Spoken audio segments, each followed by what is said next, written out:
Iya, selamat jumpa kembali pada kesempatan ini dalam pertemuan kita, yakni pembelajaran untuk kelas katekisasi calon CD. Diharapkan supaya dengan pembelajaran pada saat ini, topik yang kita angkat saat ini adalah kehidupan orang Kristen, kepedulian sosial dan lingkungan.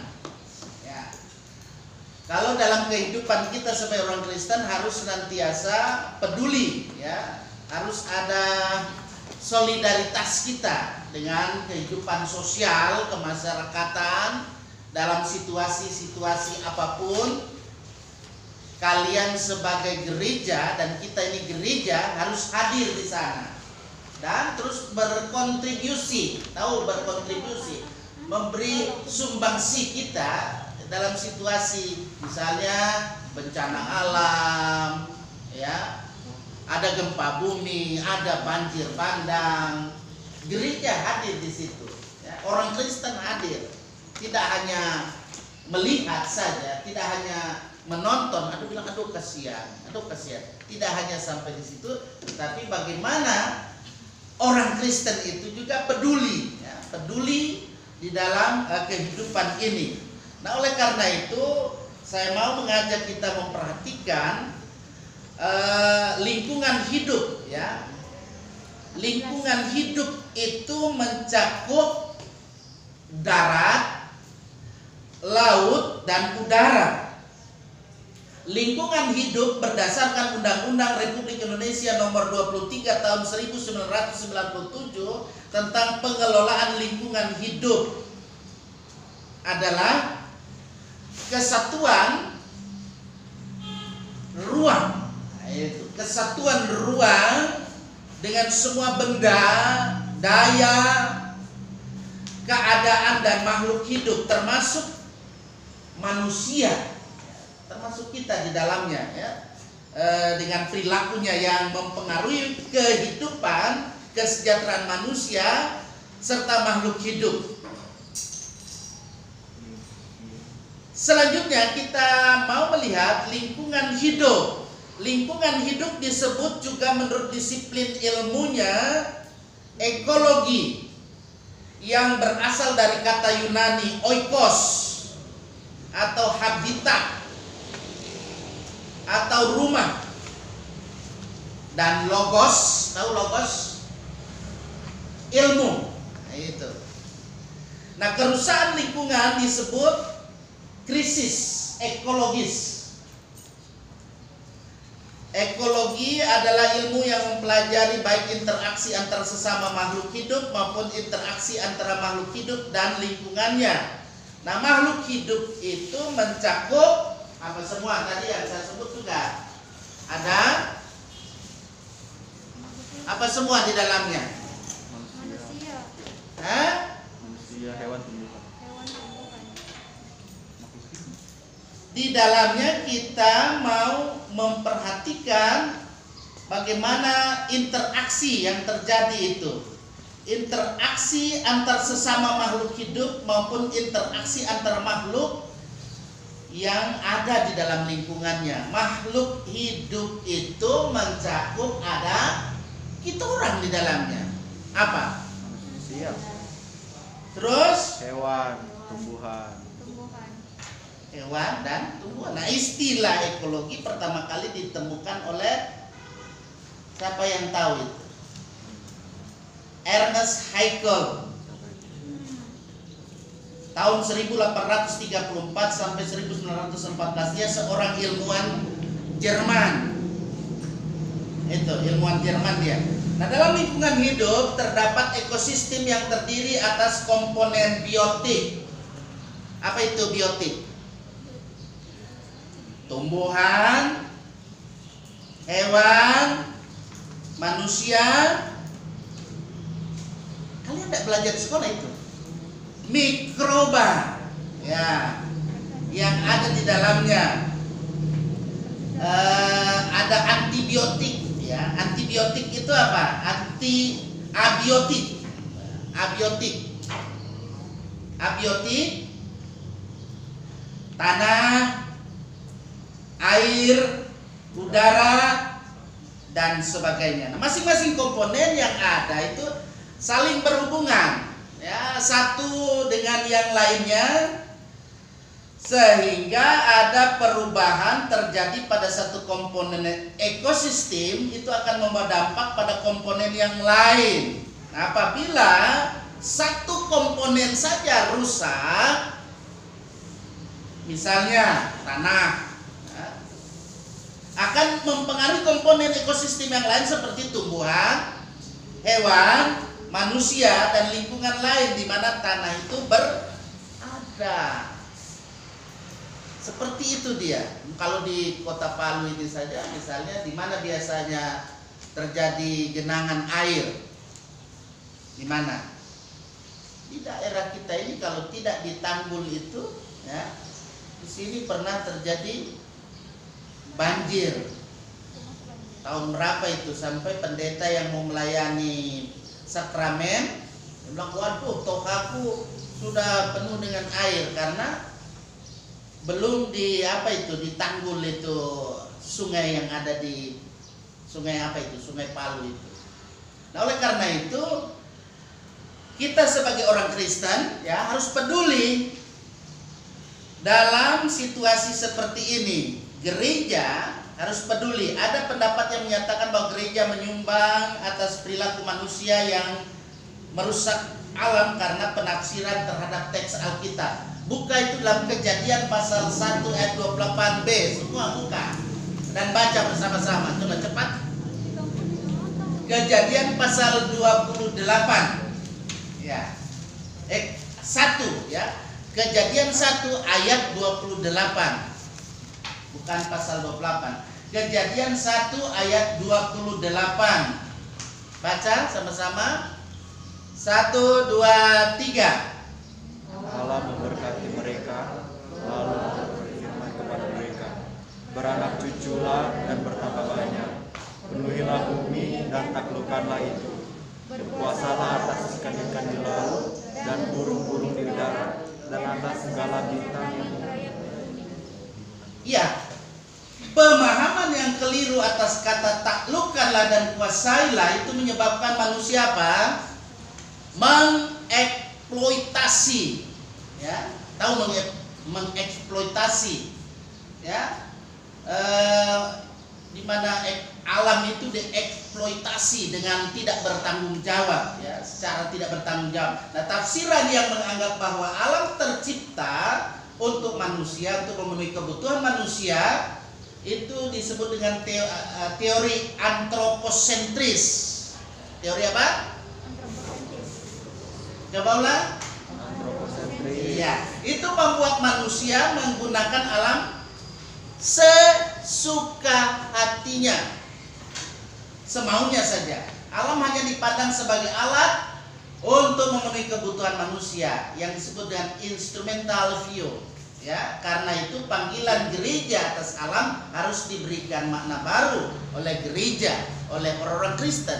Nah, kita sebagai orang-orang Kristen yang ada, ya, dalam hal ini kita harus senantiasa peduli dengan lingkungan kita, dengan lingkungan sosial yang ada. Mari kita lihat gereja dan pemulihan ekologi. Manusia diberi mandat menjadi mitra kerja Allah untuk merawat, memelihara, menjaga bumi alam beserta semua isinya. Baca Kejadian pasal 2 ayat 15. Cepat dibuka. Kejadian 2 ayat 15. Mulai. 3. Tuhan Allah mengambil manusia itu dan menempatkannya dalam Taman Eden untuk mengusahakan dan memelihara taman itu.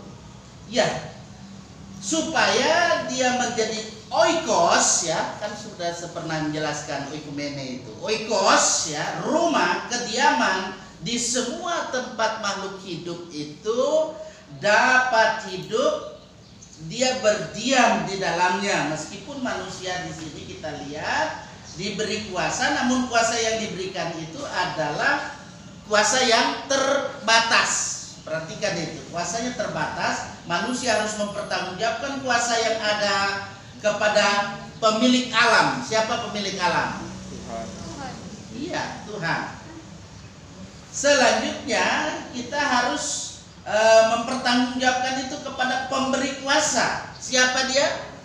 Dialah Tuhan, Allah itu sendiri.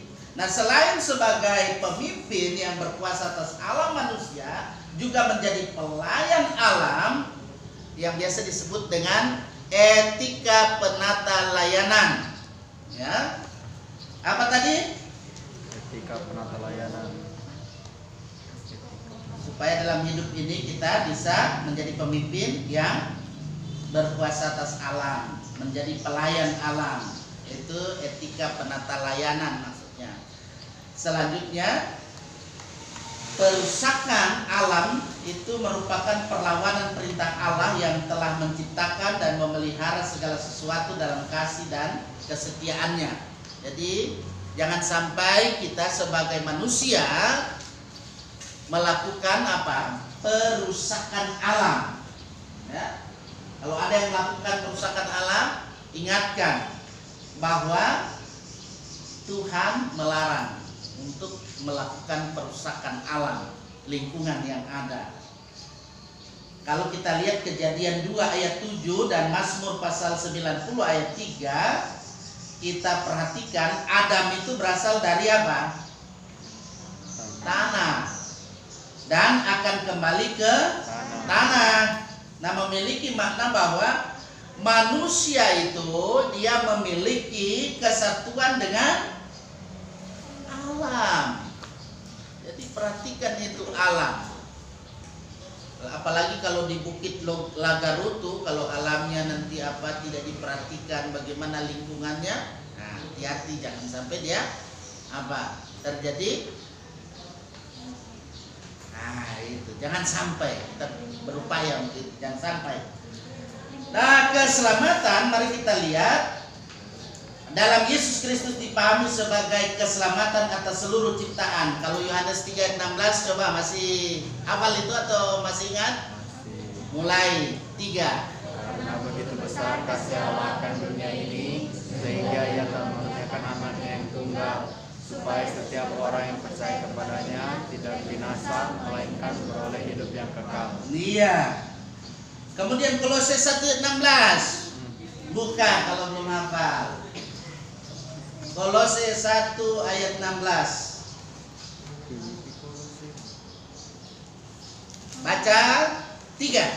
Karena di dalam Dialah telah diciptakan segala sesuatu yang ada di surga dan yang ada di bumi, yang kelihatan dan yang tidak kelihatan, Baik singgasana maupun kerajaan, baik pemerintah maupun penguasa, segala sesuatu diciptakan oleh Dia dan untuk Dia. Ya, itulah sebabnya orang-orang Kristen dipanggil tidak hanya menyatakan koinonia. Apa itu koinonia? Persekutuan, ya, tidak hanya bersekutu dalam persekutuan dengan sesama manusia, tapi juga dengan apa? Seluruh umat. ciptaannya. Itu. Karena kita bicara tentang apa tadi? Lingkungan. Nah, sebagai ciptaan baru, orang Kristen diberi amanat untuk melanjutkan misi Allah, yakni untuk apa? Memperdamaikan segala ciptaan dengan dirinya, diri Allah, sebagaimana Allah telah mendamaikan dirinya dengan manusia melalui pengorbanan siapa? Yesus Kristus. Sebagai orang Kristen dalam kehidupan ini diutus ke dalam dunia untuk terus memberitakan Injil kepada dunia, kepada segala makhluk. Nah, ini berarti bahwa Injil diberitakan bukan hanya kepada sesama manusia, tetapi juga kepada segala makhluk. Mengerti maksudnya itu? Ya. Segala makhluk berarti apa? Seluruh ciptaan. Itu. Jadi memberitakan Injil kepada segala makhluk. Kemana kalian pergi? Ya, ini lingkungan kita ini di mana kita ada, beritakan Injil. Nah, kan dibilang kebersihan adalah bagian dari iman. Kalau lihat di lingkungan gereja kita ini, di halaman gereja kita ini kotor, siapa yang bersihkan? Bukan cuma kostor, tetapi kita yang ada di dalamnya. Jaga lingkungan kita supaya asri, bersih, sehat, seperti itu. Karena itu orang Kristen diutus untuk memberitakan kerajaan Allah, mendatangkan damai sejahtera kepada segala makhluk yang ada dengan memelihara alam dengan penuh tanggung jawab. Nah, sebagai daya upaya orang Kristen untuk bagaimana bisa memulihkan, memulihkan krisis apa tadi? Di awal tadi sudah saya berikan definisi, krisis ekologis. Maka ini berwawasan luas ya. Gimana kalian nanti mau jadi legislatif kalau dia berwawasan luas, atau menjadi pemimpin gereja ke depannya? Harus berwawasan luas. Jadi ketika memulihkan krisis ekologis, orang Kristen terlebih dahulu perlu memberikan pemahaman, memberikan pendidikan bagi warga kita. Ya, kalian ini nanti penerus dalam kehidupan kepemimpinan gereja. Di mana kalian nanti menjadi warga gereja, khususnya ketika berada di GPID Getsemani Mesa Palu. Kalau ada yang misalnya kawin pergi di Jakarta, ya pasti pergi di Jakarta. Di sana kalian harus bagaimana bisa berbuat sesuatu, ya. Atau di Morowali, nah, karena mungkin sudah tugas kerja di sana. Nah, di sana jangan pindah ke sana kemari saja, tidak ada tujuannya, ya. Seperti saya bilang, jangan nanti dikira gereja itu seperti rumah makan, di mana dikira menunya enak, ya. Tapi kalian harus memperhatikan sebagai orang Kristen selalu mau berupaya memulihkan ekologis yang ada, mengurangi pemakaian apalagi plastik, kan sekarang banyak sekali plastik, ya. Tiap kali kemana ke kios pasti dikasih plastik untuk bungkusannya, ya. Tidak usah jauh-jauh, di rumah saja lah kalau kemana ada bungkusan plastik. Nah, oleh karena itu sampah plastik itu merupakan sampah yang tidak dapat terurai dalam waktu yang cepat, ya. Itu ratusan tahun itu lamanya, ya. Sampah plastik hanya dapat terurai setelah ratusan bahkan ribuan tahun. Sampah-sampah plastik yang tidak terurai itu akan bisa menumpuk, ya, kemudian mengakibatkan rusaknya ekosistem lingkungan. Sampah plastik yang tersimpan dalam tanah itu akan merusak ekosistem.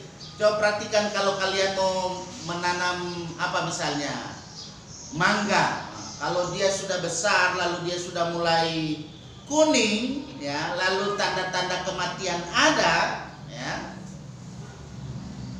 Jadi itu perhatikan di bawahnya pasti perakarannya di situ ada sampah plastik yang pasti tidak bisa memberikan apa? Hara, kesuburan bagi tanaman yang ada. Selanjutnya, mengelola sampah dengan benar itu harus diperhatikan juga, membuang sampah pada tempatnya, khususnya plastik, bungkus permen, air kemasan, dan juga yang lainnya. Sampah yang tidak dikelola dengan baik itu akan berdampak buruk bagi kesehatan dan ekosistem. Sampah itu perlu dikelola dengan baik. Ya, sampah yang masih bisa didaur ulang, ya, sebaiknya didaur ulang, bisa digunakan kembali. Lihat itu kan ada mas-mas yang apa itu, mencari apa, barang-barang bekas itu, ya, didaur ulang kembali. Air kemasan umumnya tidak dapat digunakan kembali untuk tempat air minum karena bahan botol yang digunakan hanya diperuntukkan untuk sekali pakai. Nah, jika dipakai lebih dari satu kali itu akan berdampak pada kesehatan kita sebagai manusia. Karena itu pakailah botol yang lebih sehat dan dapat lama dipakai berulang-ulang itu. Jadi kalau botol yang sudah apa itu lebih baik dibuang di tempat yang semestinya, di tempat sampah, bukan sembarangan, ya. Kemudian terkait dengan lingkungan, kita juga perlu berhemat menggunakan air. Kadangkala air bersih menjadi salah satu masalah dunia dewasa ini. Karena itu kita perlu menggunakan air secukupnya sesuai kebutuhan. Kita lihat saja di sini, kalau saya sampai tadi, kenapa air kita buang-buang ini? Entah. Padahal sudah dipakai. Kemudian masih apa itu tadi? Bunyi apa itu dia? Itu kan harus hemat energi. Nah, karena kita itu namanya kasih mati. Betul? Karena sudah tidak difungsikan, sudah tidak digunakan. Nanti kalau digunakan silakan. Kemudian melakukan penghijauan. Nah, sudahkah kita berupaya melakukan penghijauan? Nah, kelangkaan air bersih, banjir, kabut asap dan lain-lain diakibatkan karena kurangnya tanaman, khususnya tanaman yang dapat menyerap dan menyimpan air. Itu. Tanaman-tanaman berupa kelapa sawit itu bisa menyerap, ya, menyimpan air atau tidak? Itu tidak menyimpan air, akibatnya perluasan lahan sawit yang berlebihan akan merusak ekosistem tanah.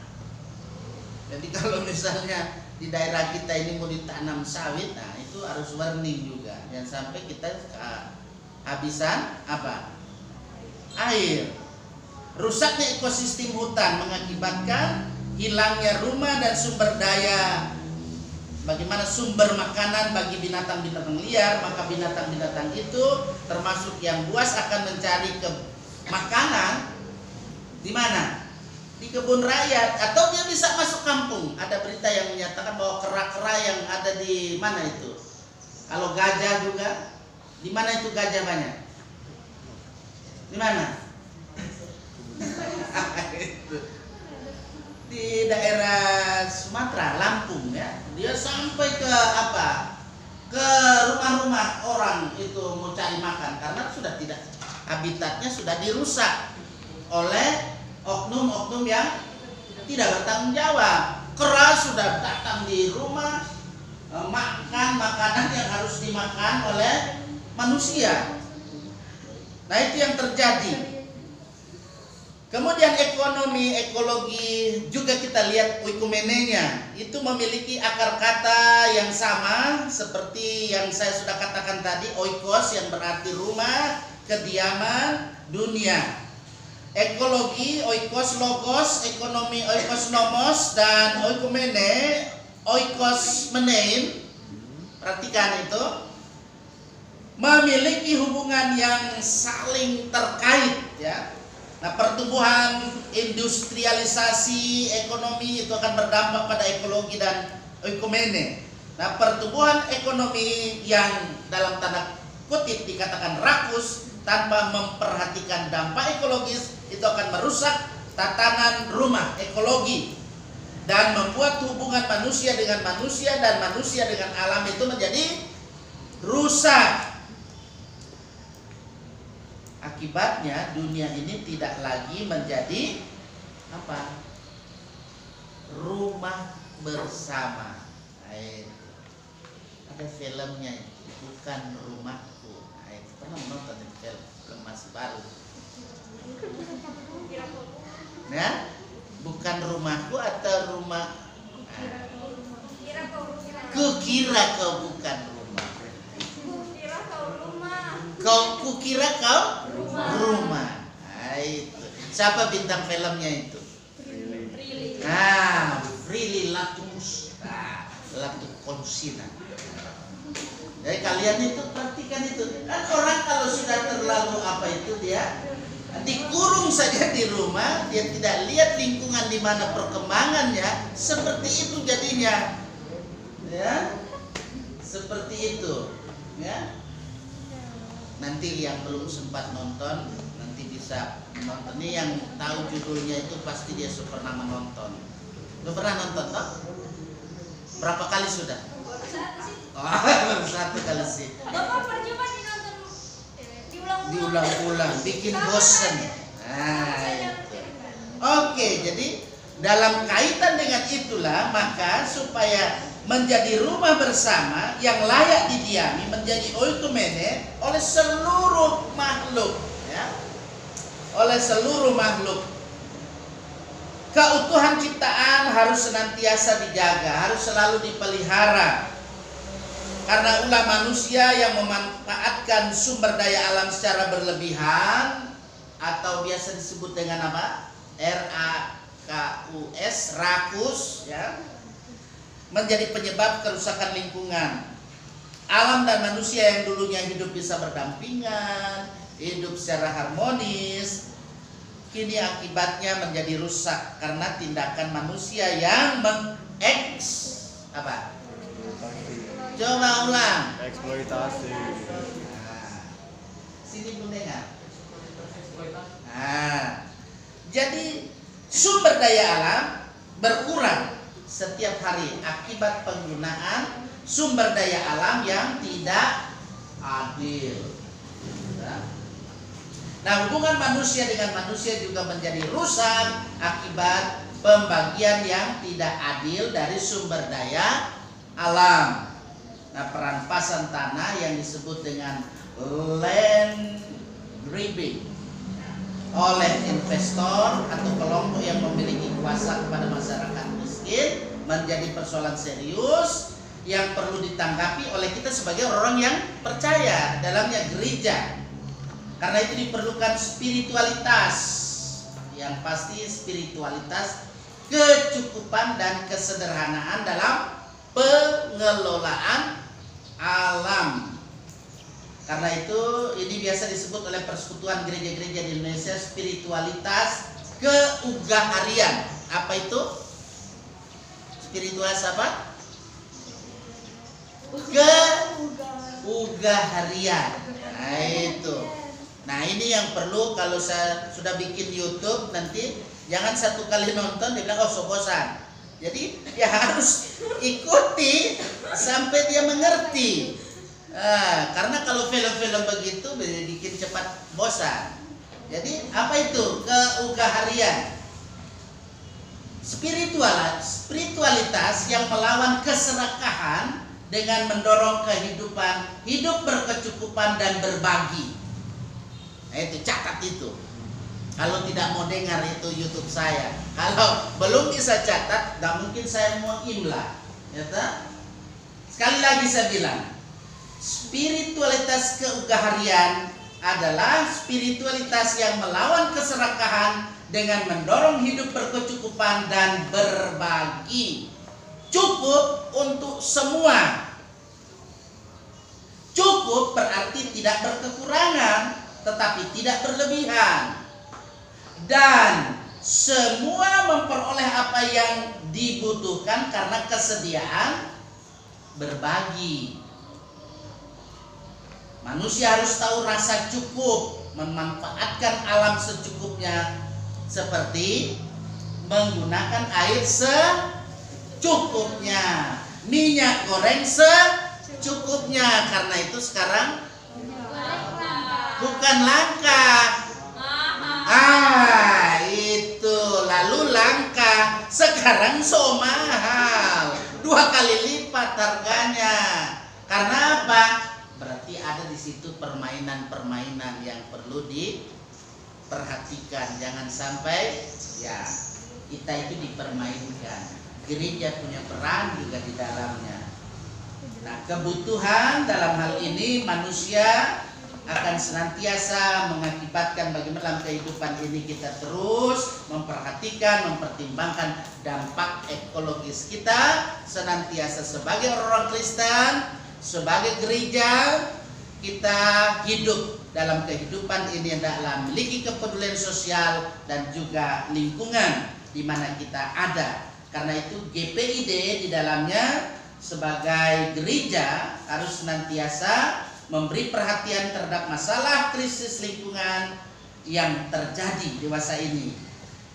Kini banyak gereja yang berhadapan dengan kasus yang saya sebutkan tadi, land grabbing, karena tanah warga jemaat dan masyarakat ada juga yang terjadi dirampas oleh para investor pertambangan dan juga yang lain-lain. Nanti kalian bisa lihat itu di berita. Jangan cuma melihat drama.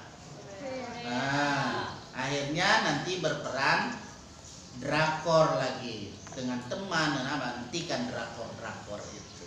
Boleh menonton itu, tapi jangan ya keterlaluan. Oke, sampai di sini. Semoga kita sebagai orang yang percaya kepada Tuhan, sebagai orang-orang Kristen akan senantiasa memiliki kepedulian sosial dan juga dalam lingkungan di mana kita hidup, di mana kita ada.